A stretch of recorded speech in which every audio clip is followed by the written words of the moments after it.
Welcome back to Xbox On. Now look, October might be coming to an end, but it's still got a few tricks up its big spooky sleeve, with another bunch of great games hitting Xbox Game Pass. Bex, take it away. Now, before we get into all the grisly stuff though, there is a small matter of one of the year's biggest releases arriving as a day one addition to Xbox Game Pass for PC, Age of Empires 4. Fans have been waiting for what feels like an age for a true sequel to the beloved real-time strategy series. And while those luxurious definitive editions did help to tide things over, you can't beat a brand new game. The fourth entry is packed with game-changing new features like the ability to fight on top of walls, lay ambushes for your enemies, and play as nomadic civilizations like the Mongols, who can basically pack up their whole society and move it down the road whenever they feel like it. With so many new tactics to employ and advantages to exploit, Age of Empires 4 might just usher in a whole new era of world-conquering fun. Arriving just in time for Halloween, we've also got Alan Wake's American Nightmare. Horror fans have been going Alan Wake mad recently with the gorgeous remaster of the original game, allowing them to scare themselves half to death all over again in a much better definition than last time. But if you're still in the mood for more, Alan Wake's American Nightmare has you facing off against a dark doppelganger called Mr. Scratch and his army of zombified townspeople known as the Taken. This hectic spin-off is more of an all-guns blazing affair than the main game, as you duck and dive between enemy attacks, using your flashlight to dispel their shadowy shields before blasting them in the face with whatever comes to hand. And then rinse and repeat until the Taken have all been taken out. If you want to spend Halloween night right on the edge of your seat, Alan Wake's American Nightmare is definitely the way to go. Next up, we've got the equally nightmarish run-and-gun roguelite Non-Guns Doppelganger Edition. While it is all rendered in the simplest pixel art style, Non-Guns manages to communicate a whole world of absolute creepiness. From the gun altars that worshippers gather round to the severed limbs and mutated creatures that make up your enemies, and the animal skulls you wear to gain different powers, right up to the fact that you yourself are a little weird skeleton man.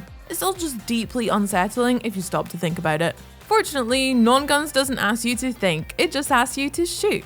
Each of the game's hundreds of levels are packed with deadly enemies, requiring rapid-fire reflexes and a whole load of ammunition to make it through. Non-Guns will provide you with one of those things, the other you'll have to work out for yourself. The world of Backbone is also a pretty grim place, but it's a pretty grimly pretty one as well. Its noirish world is brought to life by dynamic lighting effects, buzzing neon signs, and pouring rain that manage to make even the dingiest of slums and the seediest barrooms look almost appealing. Like almost. Playing as a private detective named Howard Loter, you'll become intimately familiar with this gorgeous, grimy world as you dig into its dark underbelly in pursuit of the truth. Along the way, you'll meet all kinds of furry characters, and the way that you choose to interact with them will determine not only the outcome of the case, but the fate of Howard himself. The whole package makes for a strange and incredibly stylish experience, a bit like if BoJack Horseman starred in a detective movie, or if Raymond Chandler decided to write about badgers, which is to say there's nothing else quite like it around. But if all this horrifying Halloween content has you feeling a little bit fried, we know the perfect place to make a relaxing getaway: Moonglow Bay. The game takes place in a remote town whose sense of community is in need of some repair, which is where you come in. By talking to the various townspeople, building up your relationships, and doing a whole lot of fishing, you can begin to gently reassemble their fractured community and help to make their lives as bright and sunny as the game itself. After all those games where we're trying to save the entire world from alien invasions or battling 30-foot tall dragons, I've got to say that Moonglow Bay's small stakes and gentle emotional storytelling sounds like the ideal gaming vacation.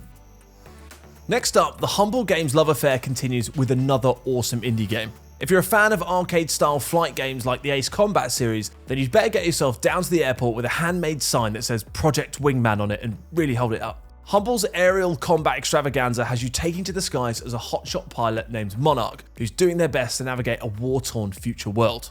In the campaign mode, you'll be doing your part to help the plucky group of rebels gain their independence, while Conquest sees you duking it out with the enemy to capture as much territory as possible. Either way, you can expect a ton of high-speed fun as you tear through the sky, ducking into dogfights, barrel rolling away from danger, and just generally being your best sky captain of tomorrow's self. Next, Xbox Game Pass members can finally get their hands on one of the most fascinating stories in recent gaming history: The Forgotten City. What began life as an acclaimed Skyrim mod has now evolved into its own standalone game, taking place in the final days of the Roman Empire. Specifically, it takes place in a mysterious city where the gods take a particularly hard line on misbehavior. If a single citizen commits a sin, then every one of them gets turned into a gold statue. Sort of like being ruled over by a James Bond villain. Thankfully, the game's time loop structure means that you can go round again even after the place has received a 24-karat makeover, allowing you to steadily pick up clues, build connections, and slowly unravel the mystery of the Forgotten City. With its brand new setting, plus the addition of an original orchestral score, professional voice acting, and a massively fleshed out script, the Forgotten City has gone from being a ridiculously impressive mod to a ridiculously impressive game in its own right. Talking about ridiculously impressive game in its own right, and you're going to want to subscribe for this one. We're finishing our update today with another Day 1 Xbox Game Pass launch. We've got Bassmaster 2022. In this high-end, fully licensed fishing extravaganza, you'll be able to step into the squishy, waterlogged boots of ace anglers Takumi Ito, Scott Martin, and Hank Cherry. Yes, that Hank Cherry. From the college series right up to the dizzy heights of the Bassmaster Classic itself, you'll be able to fish your way through a glittering career. As you sink your line everywhere from the swamps of the Sabine River to the crystalline waters of the Lake Ray Roberts, you'll learn to read the water type, the weather, and the temperature as you work to outfox those slippery fish. Literally. Also, there's the Bassmaster Royale mode, which allows you to go head-to-head with other players to see who will be the last angler standing. I know, I'm not joking. And I don't know about you, but that one has me hook, line, and sinkered. Let us know which titles you'll be checking out first in the comments, and don't forget to like, subscribe, and ring the bell. Bye!